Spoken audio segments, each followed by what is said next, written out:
ہمارے علماء نے لکھا کہ ماں بچھڑے بیٹے کا اتنا انتظار نہیں کرتی جتنا اللہ اپنے بگڑے ہوئے بندے کا انتظار کرتے ہیں. اسی لیے تو قرآن مجید میں فرمایا یا ایھا الانسان ما غرک بربک الکریم، اے انسان تجھے تیرے کریم پروردگار سے کس چیز نے دھوکے میں ڈال دیا. جیسے ماں بچے کو سمجھا رہی ہوتی ہے بیٹا ماما سے روٹھا نہیں کرتے، ماما سے دور نہیں ہوا کرتے. لگتا ہے اس آیت مبارکہ میں اللہ رب العزت بندوں کو اسی طرح سمجھا رہے ہیں اے بندو اپنے پروردگار سے روٹھا نہیں کرتے، اس سے دور نہیں جایا کرتے. آؤ پروردگار کا در کھلا ہے. حقیقت بات تو یہ ہے جو رب کریم کے دروازے سے پیٹھ پھیر کے جاتا، آداب شاہانہ کا تقاضا یہ تھا اس بندے کی پشت میں ایک لات لگوائی دی جاتی اور اس کے لیے دروازے کو بند کر دیا جاتا. او بدبخت میرے دروازے کو پیٹھ پھیر کے جا رہا ہے، اب یہ دروازہ ہمیشہ کے لیے بند کر دیا. مگر اللہ رب العزت ایسا تو نہیں کرتے، دروازہ کھلا رکھتے ہیں، بندے کو چاہتے ہیں کہ میرے در پر آئے. بلکہ علماء نے لکھا ہے ایک نوجوان جس نے ساری زندگی شیطانی شہوانی نفسانی کاموں میں گزار دی، حتیٰ کہ بڑھاپا آ گیا، نوکری نہ رہی، کوئی کمانے کا ذریعہ نہ رہا، اولاد تھی نہیں، بیوی بھی فوت ہو گئی. اب وہ اکیلا کسی رشتہ دار کے گھر میں پڑا رہتا ہے. تو وہ بندہ جس کے پاس نہ مال ہے نہ جمال ہے نہ دنیا کی کوئی اور چیز ہے، ہر وقت کھانستا رہتا ہے. اس کو رشتہ دار بھی کہتا ہے اے بوڑھے تمہارے کھانسنے کی وجہ سے میرے بچے پریشان ہوتے ہیں، چلے جاؤ یہاں سے. اس نے بھی دھکا دے دیا تو اس وقت وہ بوڑھا اس گھر سے نکلتا ہے، ہاتھ میں لاٹھی پکڑی ہوئی ہے، کمر ٹیڑھی ہو گئی. اب ہانپتا ہوا کانپتا ہوا چلتا ہوا سوچتا ہے کہاں جاؤں، کوئی در نہیں، کوئی گھر نہیں، محبت کرنے والی بیوی نہیں، اولاد نہیں، میں اکیلا ہوں، بے سہارا ہوں. اس وقت تجھے خدا کا در یاد آتا ہے کہ چلو میں اللہ کے گھر جاتا ہوں. اب یہ بندہ جب مسجد میں آتا ہے اللہ رب العزت اسے تانے نہیں دیتے. جب جوانی تھی تجھے مسجد اس وقت کیوں نہ یاد آئی؟ جب مال تھا تجھے مسجد کیوں نہ یاد آئی؟ جب حسن و جمال تھا کیوں مسجد یاد نہ آئی؟ اب تیرے پاس ہے کیا؟ جسم پہ بوٹی نہیں، پیٹ میں آنت نہیں، اب تمہیں میرے پاس آنے کا وقت آیا. اللہ تعالیٰ اس بوڑھے کو بھی کوئی تانا نہیں دیتے. جب وہ اس بڑھاپے میں اللہ رب العزت کے گھر کی طرف آتا ہے اللہ فرماتے ہیں میرے بندے تو نے زندگی میں احساس تو کر لیا کوئی تیرا پروردگار ہے، کوئی تو تیرا ہے جسے تو اپنا کہہ سکتا ہے. اے میرے بندے آ، ایک بالشت آئے گا، میری رحمت تیری طرف 2 بالش چلے گی. وَإِنْ أَتَانِي يَمْشِي أَتَيْتُهُ هَرْوَلًا، تو چل کے آئے گا میری رحمت تیری طرف دوڑ کے جائے گی. اس اللہ کی رحمتوں پہ قربان جائیں جو اپنے بندے کا اس حد تک انتظار فرماتے ہیں. اے کریم آقا آپ کتنا محبت کرنے والے پروردگار ہیں. چنانچہ علماء نے لکھا ہے اللہ رب العزت نے اپنی رحمت کے 1000 حصے کیے، ایک حصہ اس نے دنیا میں اتارا. اس حصے کی وجہ سے آپس میں تم محبتیں دیکھتے ہو. 999 حصے رحمت قیامت کے دن ایمان والوں کے لیے ظاہر ہوگی.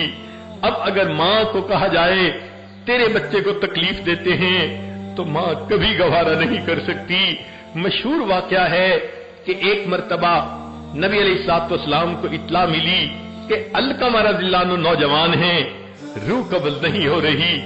نبی علیہ السلام بلال اور صہیب کو ساتھ لے کر ان کے پاس آئے. پتہ چلا کسی وجہ سے ماں ناراض ہے.